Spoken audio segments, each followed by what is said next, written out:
अस्सलाम वालेकुम my dear students, I hope आप सब ठीक ठाक होंगे। आज हम बात करेंगे फार्माकोग्नोसी के चैप्टर नंबर 2 के बारे में, जो कि है अबाउट क्रूड ड्रग्स। ये जो चैप्टर है ये आपका सब्जेक्टिव पॉइंट ऑफ व्यू से ज़्यादा इंपॉर्टेंट है। पेपर में ये क्वेश्चन जो है वो रिपीट हो भी चुका है। सो इसमें हमारे पास एक ही लॉन्ग क्वेश्चन आता है, वो ये है कि क्लासिफिकेशन ऑफ क्रूड ड्रग्स क्या होती हैं। लास्ट लेक्चर में मैंने आपको क्रूड ड्रग्स के बारे में डिटेल इन्फॉर्मेशन जो है प्रोवाइड की है कि क्रूड ड्रग्स हम उन दवाइयों को कहते हैं या उन केमिकल्स को कहते हैं जो कि हमने किसी भी पौधे से अनरिफाइंड फॉर्म में या अनप्रिपेयर्ड फॉर्म में या ना खालिस हालत में अगर हम किसी भी पौधे से कोई भी दवाई निकालते हैं तो उस दवाई को हम क्रूड ड्रग्स कहते हैं। सो इसको अगर हम लिखना चाहें तो हम किस तरह लिख सकते हैं, द अनरिफाइंड और अनप्रिपेयर्ड form of the drug is called the crude drug. यानी कि कोई भी दवाई की ऐसी शक्ल जो कि आपने किसी भी पौधे से निकाली है लेकिन वो ना खालिस हालत में है, इम्प्योर हालत में है, उसको आपने किसी भी किस्म के केमिकल प्रोसीजर से नहीं गुजारा, तो इस तरह की दवाई को हम क्रूड ड्रग्स कहते हैं। ये भी डेफिनेशन आप लिख सकते हैं और आप चाहें तो आप सेकंड डेफिनेशन भी ऐड कर सकते हैं। वो आपकी मर्ज़ी है, आप जो चाहे डेफिनेशन इसके अंदर ऐड कर सकते हैं। उसके बाद वो आता है जी, naturally occurring unrefined substance obtain from the plants, animals and the bacteria. कि जो क्रूड ड्रग्स हैं ये बेसिकली तौर पर कुदरती जो है वो कुदरती सब्सटेंस हैं जो कि अनरिफाइंड हालत में होते हैं या जो कि नाखालिस हालत में होते हैं, और हम इनको हासिल करते हैं। किस लिए हासिल करते हैं? फॉर द डायग्नोसिस, ताकि हम इसको इस्तेमाल कर सकें। डायग्नोस का मतलब होता है तशख़ीस करना, किसी भी बीमारी को तशख़ीस करने के लिए, जांचने के लिए, या treatment of the disease is called the crude drugs. यानी कि कोई भी ऐसा कुदरती केमिकल जिसको हम किसी भी एनिमल से निकाल सकते हैं या किसी भी प्लांट से निकाल सकते हैं या किसी भी बैक्टीरिया से निकाल सकते हैं, और इसका मकसद क्या होता है निकालने का, कि हम इसको किसी भी बीमारी के इलाज के लिए या हम उस बीमारी की तशख़ीस के लिए इस केमिकल को अगर इस्तेमाल करते हैं तो इसको हम क्रूड ड्रग कहते हैं। क्रूड ड्रग हमेशा नाखालिस हालत में होती हैं और आपने इस पर किसी किस्म का कोई भी केमिकल प्रोसीजर या लेबॉर्ट्री का टेक्निक इसके ऊपर इस्तेमाल नहीं की होती।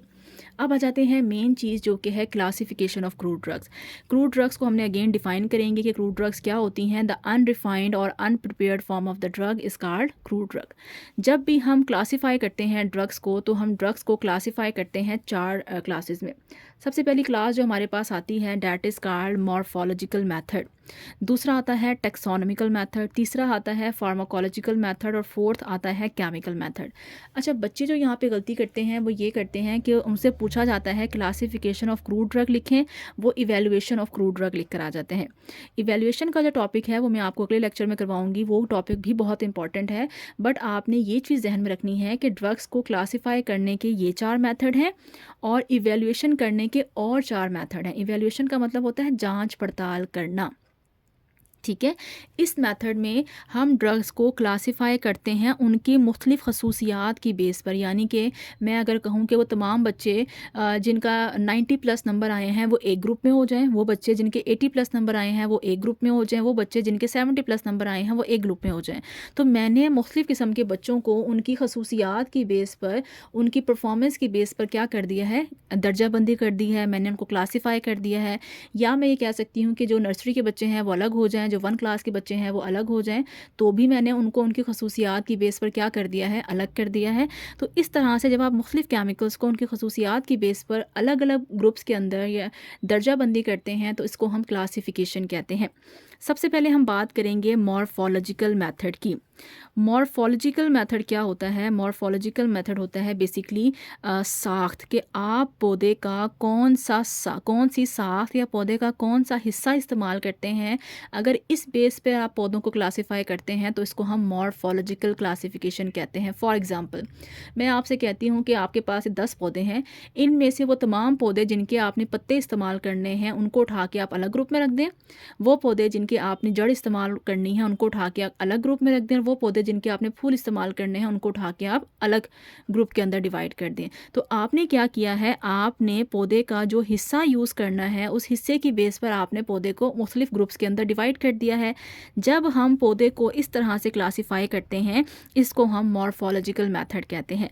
इन this methods drugs are classified according to their part use, कि हमने कौन सा पौधे का हिस्सा इस्तेमाल करना है, इस बेस पर अगर हम पौधे को क्लासीफाई करते हैं तो उसको हम मॉर्फोलॉजिकल मेथड कहते हैं। अब हमारे पास 2 तरह की ड्रग्स आती हैं। एक आती हैं ऑर्गेनाइज़्ड ड्रग्स, एक आती हैं अनऑर्गेनाइज़्ड ड्रग्स। ऑर्गेनाइज़्ड ड्रग्स वो ड्रग्स होती हैं जिनको हम डायरेक्ट पौधे से हासिल कर सकते हैं, यानी कि जिनको पौधे से हासिल करने के लिए आपको पौधे के ऊपर किसी भी किस्म का कोई नुकसान नहीं पहुँचाना पड़ता, पौधे पे कट नहीं लगाना पड़ता। इस तरह से आप जो पौधे की ड्रग हासिल करते हैं उसको हम ऑर्गेनाइज़्ड ड्रग कहते हैं। फॉर एग्ज़ाम्पल मैं आपसे कहूँ कि ये पौधा है, इसके पत्ते तोड़ के ले आएँ। तो आप क्या करेंगे, जाएँगे पत्ता तोड़ के ले आएँगे, या मैं आपसे कहूँ कि फ़लाँ पौधा है उसके आपके फूल तोड़ के ले आएँ या बीज ले आएँ, उसके अंदर केमिकल मौजूद हैं। तो आप जाके डायरेक्टली पौधे से ये हिस्से तोड़ के ला सकते हैं। उसके लिए आपको पौधे को कोई कट नहीं लगाना पड़ेगा, पौधे को खुश्क नहीं करना पड़ेगा, पौधे को कोई नुकसान नहीं पहुँचाना पड़ेगा। सो इस तरह के जो ड्रग्स आप पौधे से हासिल करते हैं उनको हम ऑर्गेनाइज़्ड ड्रग कहते हैं। जबकि वो दवाइयाँ जिनको हम पौधे से हासिल करने के लिए पौधे को कोई नुकसान पहुँचाते हैं, उस पे कट लगाते हैं, उस पौधे को खुश्क करते हैं, तो इस तरह की ड्रग्स को हम अनऑर्गेनाइज़्ड ड्रग कहते हैं। अब देखिएगा, ऑर्गेनाइज्ड ड्रग्स क्या होती हैं? Drugs which are obtained from the direct parts of the plant, जिनको हम पौधे से डायरेक्टली हासिल कर सकते हैं। हमें किसी किस्म की कांटे की या किसी किस्म की आरी की ज़रूरत नहीं पड़ती पौधे को कट करने के लिए, और इनके अंदर सेल्स और टिश्यूज़ जो हैं वो मौजूद होते हैं। जैसे कि आप पौधे से डायरेक्ट फ्लावर तोड़ सकते हैं, बीज निकाल सकते हैं, पत्ते निकाल सकते हैं। छाल, बार्क क्या होता है? ये छाल होती है पौधे का जो तना होता है, तने के ऊपर बारीक बारीक सी लकड़ी की लेयर्स लगी हुई होती हैं जिसको आप आसानी से अलग कर सकते हैं, इसको हम बार्क कहते हैं। और राइजोम क्या होता है कि जो पौधे की जड़ होती है, जड़ मोटी होती है, उस जड़ के ऊपर बारीक बारीक से आपको धागे नज़र आ रहे होते हैं, उन फाइबर्स को या उन धागों को हम राइजोम कहते हैं। तो इन तमाम चीज़ों को आप डायरेक्ट पौधे से हासिल कर सकते हैं। जैसे कि एक पौधा है डिजिटेलस, इसके हम क्या इस्तेमाल करते हैं? इसके हम पत्ते इस्तेमाल करते हैं, तो इसको हम क्या कहेंगे कि ये ऑर्गेनाइज्ड ड्रग है। इसी तरह से एक पौधा है सिनकोना, उसका हम क्या इस्तेमाल करते हैं? उसकी हम छाल इस्तेमाल करते हैं, तो इस पौधे को हम क्या कहेंगे? ये ऑर्गेनाइज्ड ड्रग है। सो आपकी बुक के अंदर एक टेबल बना हुआ है ऑर्गेनाइज्ड और अनऑर्गेनाइज्ड ड्रग का, आप वहाँ से भी इसको याद कर सकते हैं। देन हमारे पास आता है कि अनऑर्गेनाइज्ड ड्रग्स क्या होती हैं। Drugs are prepared from the plants by the physical process such as infusion या ड्राइंग। ऐसी ड्रग्स जिसको हम पौधे से हासिल करते हैं, कैसे हासिल करते हैं? हमें पौधे के ऊपर कोई प्रोसेस अप्लाई करना पड़ता है, या तो उसको कट लगाना पड़ता है, इंसिजन का मतलब होता है काटना, या तो आपको पौधे की जो तना है उसको प्रॉपर काट के पौधे को 2 हिस्सों में डिवाइड करना पड़ता है, या आपको मुकम्मल पौधे को खुश्क करना पड़ता है। इस तरह से अगर आप पौधे के अंदर से कोई दवाई हासिल करेंगे तो उसको हम क्या कहेंगे? Unorganised drug. और इसके लिए हमें पौधे को क्या करना पड़ता है? नुकसान पहुँचाना पड़ता है। They do not contain cellular tissues, इनके अंदर टिश्यूज़ मौजूद नहीं होते। एग्जाम्पल में देखिएगा, हमारे पास एग्जाम्पल में आता है गम अकेशिया और गम ट्रैगाकैंथ। ये गम्स क्या होती हैं? आपने अक्सर देखा होगा बचपन में कि कुछ पौधे ऐसे होते हैं जिनके तने के अंदर से या जिनकी स्टेम के अंदर से ना कुछ चिपचिपा मटीरियल खारिज हो रहा होता था, और हम उसको हाथ में पकड़ते थे, और जब उस पर सूरज की रोशनी पड़ती थी तो वो स्टक हो जाता था, डार्क ब्राउन हो जाता था, और वो चिपक जाता था पौधे की बॉडी के साथ। ये तमाम पौधों में नहीं होता। कुछ पौधे ऐसे होते हैं जिनके तने के अंदर ये सलाहियत मौजूद होती है कि उनके अंदर गम्स मौजूद होती हैं। गम्स क्या होती हैं? गम्स वो चीज़ होती है जिसके अंदर चिपकने की सलाहियत होती है, और ये पौधे के तने से हासिल होती है। हमें जो नज़र आ रही होती थी वो बहुत थोड़ी मिकदार में पौधे के तने से बाहर निकलती नज़र आ रही होती थी, लेकिन पौधे के स्टेम के अंदर, तने के अंदर ये बहुत वाफिर मिकदार में बन रही होती हैं। सो अगर हमें किसी भी इंडस्ट्री के लिए गम्स चाहिए होंगी तो हमें क्या करना पड़ेगा? पौधे के तने को प्रॉपर 2 हिस्सों में काटना पड़ेगा, और पौधे के अंदर से फिर उस गम को बाल्टियों के अंदर भर भर के जो है वो फिर इंडस्ट्रीज़ के अंदर लाया जाता है, और उसको हम मुख्तलिफ़ किस्म की जो अपनी हमारी मेडिसिन्स हैं या प्रिपरेशंस हैं उनके अंदर इस्तेमाल करते हैं।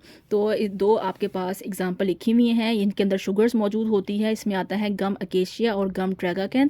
इसको गोंद कीकर कहते हैं, इसको हम गोंद कतीरा कहते हैं। इसकी मैं आपको डायग्राम भी दिखा देती हूँ।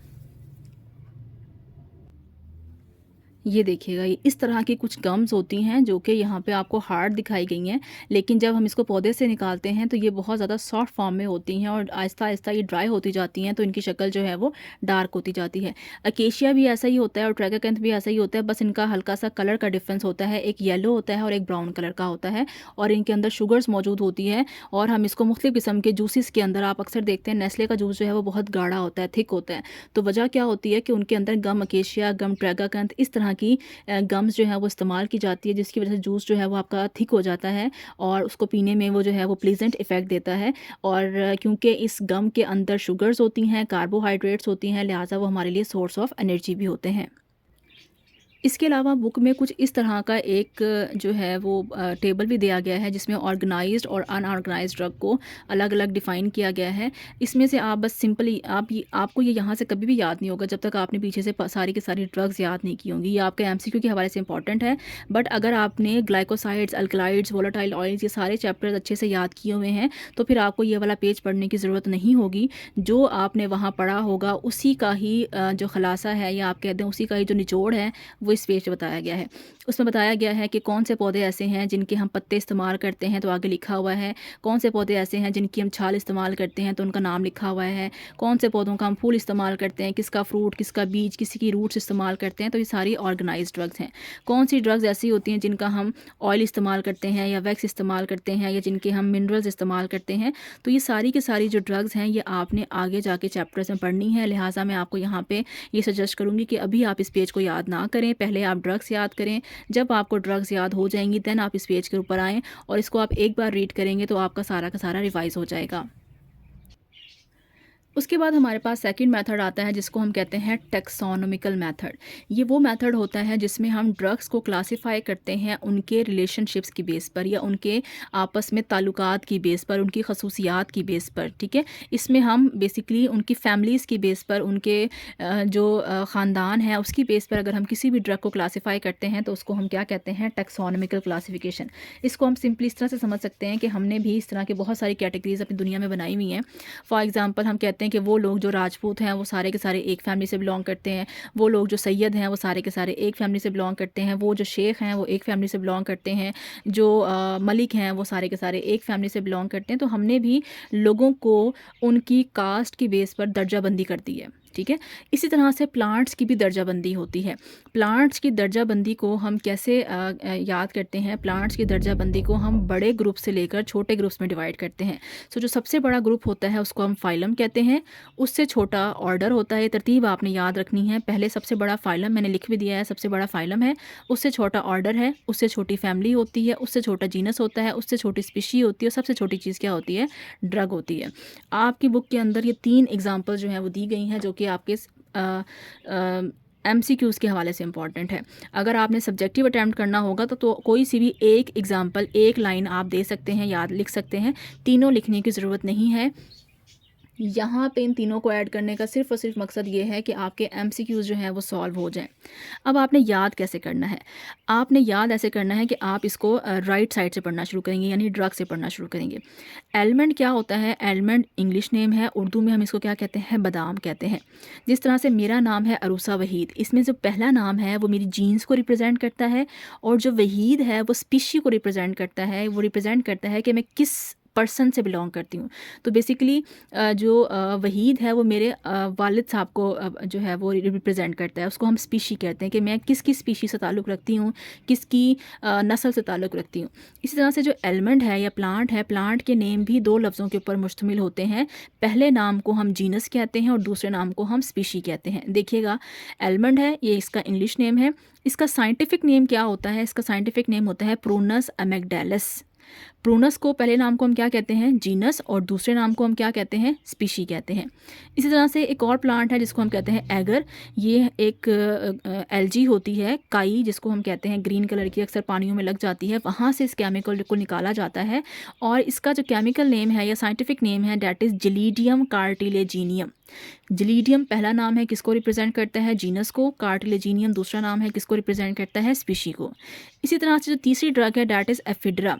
ये एक पौधा है जिससे एफिड्रा निकाला जाता है और इससे हमें एक केमिकल निकलता है और वो जो केमिकल है वो हमारे नज़ले के लिए, ज़ुकाम के लिए, अस्थमा के लिए बहुत अच्छा है। उस केमिकल का नाम होता है एफिड्रीन। ठीक है, पैनाडोल एक्स्ट्रा जो है उसके अंदर भी ये ephedrine, I think Panadol extra है या पैनाडोल फोर्ट है, मुझे अब सच एग्जैक्टली मुझे याद नहीं आ रहा, काइंडली इसको चेक करिएगा। जिसमें पैनाडोल के साथ एक सॉल्ट मिला हुआ होता है, वहाँ पर लिखा हुआ होता है कि इसके अंदर एफिड्रीन या सूडो एफिड्रीन मौजूद है और वो हम खांसी के लिए, ज़ुकाम के लिए और बुखार के लिए उसको इस्तेमाल करते हैं। एग्जैक्ट मुझे ब्रांड नेम इस टाइम याद नहीं आ रहा। एफिड्रा का जो है इसका जीनस होता है एफिड्रा सेनिका, ये इसका साइंटिफिक नेम है। पहला नाम किसको रिप्रेजेंट करता है, जीनस जीनस को, दूसरा नाम रिप्रेजेंट करता है स्पीशी को। तो ये आपने याद करना होता है। फिर हम ये देखते हैं कि जो एलमंड है या बादाम है ये किस फैमिली से बिलोंग करता है। इसकी फैमिली होती है फैमिली रोजेसी। मोस्टली फैमिलीज़ के आखिर में एसी आता है। फिर आता है एगर, एगर का ख़ानदान क्या है, जेलिडिएसी। फिर है एफिड्रा, एफिड्रा के ख़ानदान का क्या नाम है, एफिड्रेसी। ठीक हो गया।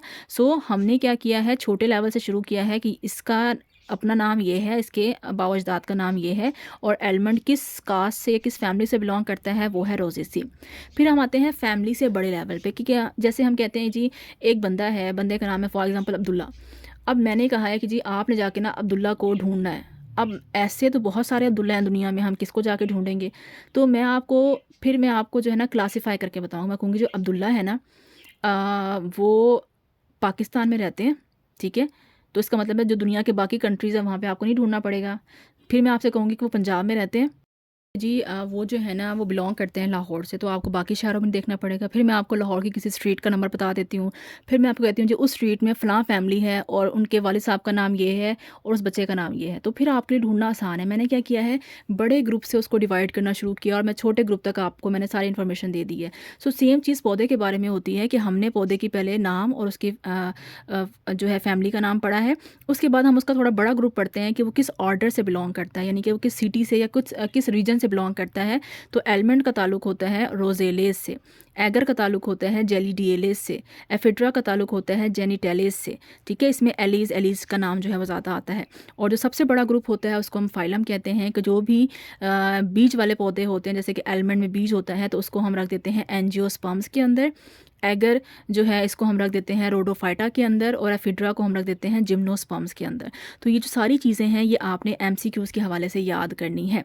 तीसरा मेथड जो होता है उसको हम फार्माकोलॉजिकल मेथड कहते हैं। वो मेथड जिसमें हम ड्रग्स को क्लासीफाई करते हैं उनके यूजेस की बेस पर, कि वो कौन सी दवाई किस बीमारी के इलाज के लिए इस्तेमाल की जाती है, उसको हम फार्माकोलॉजिकल मेथड कहते हैं। फॉर एग्जांपल इसमें हम ड्रग्स को क्लासीफाई करते हैं according to their therapeutic uses, यानी कि कौन सी दवाई किस बीमारी के इलाज के लिए इस्तेमाल होती है। जैसे कैस्टर ऑयल है, ये जो है ये इस्तेमाल होते हैं कब्ज़ कुशा के तौर पर। इसके अलावा जो बेलाडोना है या हायोसाइमस है ये इस्तेमाल होते हैं एंटी स्पैज़मोडिक, यानी कि पेट के खिंचाव को कम करने के काम आते हैं। इसके अलावा जो ग्लिसराइज़र जिसको हम मुलेठी कहते हैं, टोलू बाल्सम जो कि एक रेज़न है, इसको हम इस्तेमाल करते हैं एक्सपेक्टोरेंट या गले को साफ़ करने के लिए। देन आता है डिजिटेलिस, अंगूर शिफा और स्टोफेंथस, ये जो है कार्डियोटॉनिक है, दिल के लिए इस्तेमाल किए जाते हैं। तो ये सारे यूजेस भी आपको तब याद होंगे जब आपने पीछे से आगे से सारी की सारी ड्रग्स पढ़ी हुई होंगी। आप कोई सी भी एक एग्जाम्पल भी लिख देंगे तो भी काफ़ी है, इसमें भी कोई सी एक एग्जाम्पल लिख देंगे तो भी काफ़ी है। आपकी बुक के अंदर क्योंकि सारी एग्जाम्पल्स लिखी हुई थी और ये एमसीक्यूज़ के हवाले से इंपॉर्टेंट है, इसलिए मैंने यहाँ पे इन सबको ऐड किया है। और लास्ट में हमारे पास आता है केमिकल मेथड, वो मेथड जिसमें हम ड्रग्स को क्लासीफाई करते हैं कि उनके अंदर कौन कौन से केमिकल अज्जा या केमिकल कॉन्स्टिट्यूएंट्स मौजूद हैं, उसको हम केमिकल मेथड कहते हैं। फॉर एग्जांपल ये सारे के सारे चैप्टर्स के नाम हैं। जो भी चैप्टर्स आप आगे पढ़ेंगे उनके अंदर जो जो ड्रग्स लिखी हुई हैं आपने सारा का सारा वैसे लिख देना है। फॉर एग्जाम्पल आप जब ग्लाइकोसाइड का चैप्टर पढ़ेंगे तो ग्लाइकोसाइड के चैप्टर के अंदर कौन कौन सी ड्रग्स मौजूद हैं, एलोवेरा, सेना, ग्लिसराइज़ा, डिजिटेलिस। तो इसका मतलब है कि जो सारी की सारी ड्रग्स हैं इनके अंदर कौन सा केमिकल मौजूद है, इनके अंदर शुगर और नॉन शुगर पार्ट मौजूद होते हैं जिसको हम ग्लाइकोसाइड्स कहते हैं। इसके अलावा आप जब अल्कलाइड्स का चैप्टर पढ़ेंगे तो वहाँ पे आप बहुत सारी तकरीबन 10 के करीब ड्रग्स पढ़ेंगे, जिसमें बेलाडोना, हायोसाइमस और जो जो नाम है वो सारे आप यहाँ पे लिख देंगे कि इन तमाम ड्रग्स के अंदर कौन सा केमिकल मौजूद होता है। अल्कलाइड्स मौजूद होते हैं, यानी कि नाइट्रोजन कंटेनिंग सब्सटेंस मौजूद होते हैं। इस तरह से सौंफ है, क्लोव है, ज़ीरा है, इनके अंदर क्या चीज़ होती हैं, इनके अंदर ऑयल्स होते हैं और ऑयल्स का नाम क्या है, वोलेटाइल ऑयल्स। इस तरह से अगर हम फिक्स्ड ऑयल लिख दें तो उसके अंदर एलमंड ऑयल्स मौजूद होते हैं। तो बेसिकली जो सारी के सारी एग्जांपल्स हैं ये आपके चैप्टर्स के नेम हैं और उन चैप्टर्स के नेम के अंदर जो जो ड्रग्स आती हैं वो हैं। आपने इस तरह से भी अपनी फार्माकोग्नोसी को याद करना है क्योंकि ये आपसे एमसीक्यूज़ में पूछे जा सकते हैं। आई होप ये वीडियो आपको पसंद आई होगी। लेक्चर से आपने कुछ ना कुछ ज़रूर सीखा होगा। वीडियो पसंद आती है तो प्लीज़ वीडियो को लाइक किया करें और चैनल को सब्सक्राइब किया करें। अपने फ्रेंड्स के साथ इसको ज़रूर शेयर किया करें। Thank you so much. अल्लाह हाफ़िज़।